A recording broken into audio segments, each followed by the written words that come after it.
قرآن مجید کا سورہ نمبر 2 سورہ بقرہ۔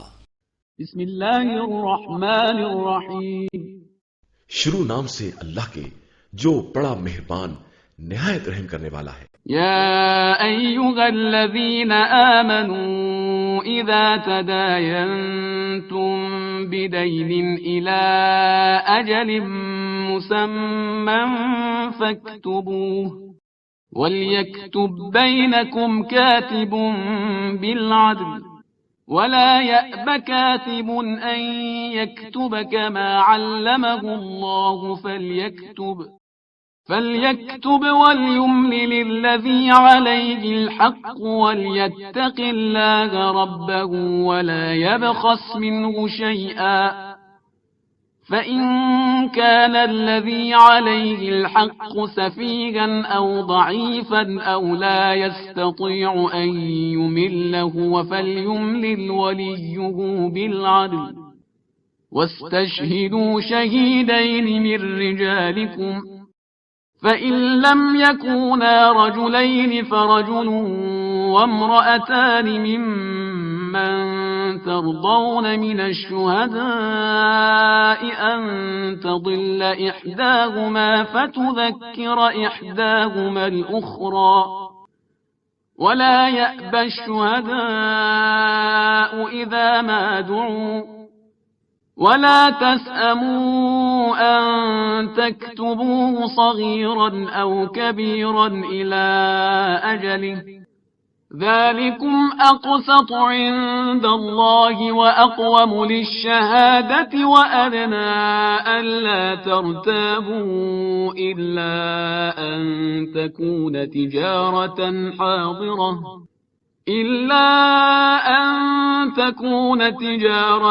حاضرة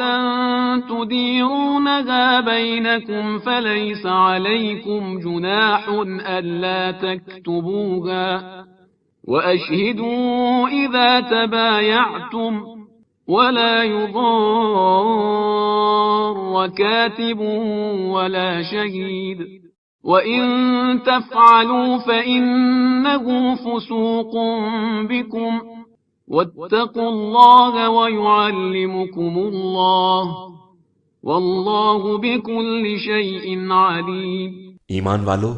جب بھی آپس میں ایک مقررہ مدت کے لیے قرض کا لین دین کرو تو اسے لکھ لو، اور تمہارے درمیان کوئی بھی کاتب لکھے لیکن انصاف کے ساتھ لکھے، اور کاتب کو نہ چاہیے کہ خدا کی تعلیم کے مطابق لکھنے سے انکار کرے، اسے لکھ دینا چاہیے، اور جس کے ذمہ قرض ہے اس کو چاہیے کہ وہ املا کرے اور اس خدا سے ڈرتا رہے جو اس کا پالنے والا ہے، اور کسی طرح کی کمی نہ کرے۔ اب اگر جس کے ذمہ قرض ہے وہ نادان، کمزور یا مضمون بتانے کے قابل نہیں ہے تو اس کا ولی مضمون تیار کرے، اور اپنے مردوں میں سے 2 کو گواہ بناؤ، اور 2 مرد نہ ہو تو 1 مرد اور 2 عورتیں، تاکہ ایک بہکنے لگے تو دوسری یاد دلا دے، اور گواہوں کو چاہیے کہ گواہی کے لیے بلائے جائیں تو انکار نہ کریں، اور خبردار لکھا پڑھی سے ناگواری کا اظہار نہ کرنا، چاہے قرض چھوٹا ہو یا بڑا، مدت معین ہونی چاہیے۔ یہی پروردگار کے نزدیک عدالت کے مطابق اور گواہی کے لیے زیادہ مستحکم طریقہ ہے، اور اس امر سے قریب تر ہے کہ آپس میں شک و شبہ نہ پیدا ہو۔ ہاں، اگر تجارت نقد ہے جس سے تم لوگ آپس میں اموال کی الٹ پھیر کرتے ہو تو نہ لکھنے میں کوئی حرج بھی نہیں ہے، اور اگر تجارت میں گواہ بناؤ تو کاتب یا گواہ کو حق نہیں ہے کہ اپنے طرز عمل سے لوگوں کو نقصان پہنچائے، اور نہ لوگوں کو یہ حق ہے، اور اگر تم نے ایسا کیا تو یہ اطاعت خدا سے نافرمانی کے مترادف ہے۔ اللہ سے ڈرو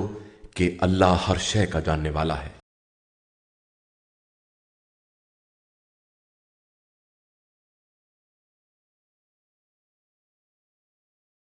انبیاء پر ایمان لانے والوں کے حق میں حضرت امام زین العابدین علیہ السلام کی دعا۔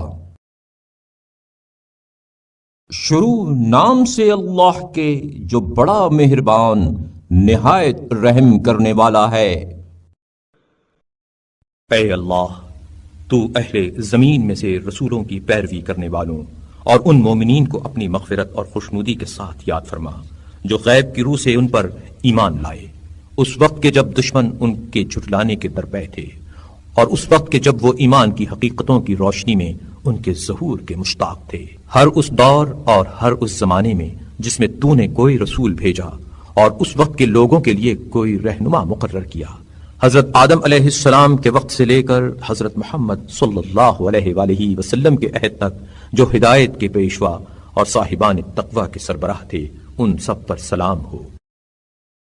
بار الہ خصوصیت سے اصحاب محمد صلی اللہ علیہ وآلہ وسلم میں سے وہ افراد جنہوں نے پوری طرح پیغمبر صلی اللہ علیہ وآلہ وسلم کا ساتھ دیا اور ان کی نصرت میں پوری شجاعت کا مظاہرہ کیا اور ان کی مدد پر کمر بستہ رہے اور ان پر ایمان لانے میں جلدی اور ان کی دعوت کی طرف سبقت کی، اور جب پیغمبر نے اپنی رسالت کی دلیلیں ان کے گوش گزار کیں تو انہوں نے لبیک کہی اور ان کا بول بالا کرنے کے لیے بیوی بچوں کو چھوڑ دیا اور امر نبوت کے استحکام کے لیے باپ اور بیٹوں تک سے جنگیں کی اور نبی اکرم صلی اللہ علیہ وآلہ وسلم کے وجود کی برکت سے کامیابی حاصل کی، اس حالت میں کہ ان کی محبت دل کے ہر رگ و ریشے میں لیے ہوئے تھے اور ان کی محبت و دوستی میں ایسی نفع بخش تجارت کے متوقع تھے جس میں کبھی نقصان نہ ہو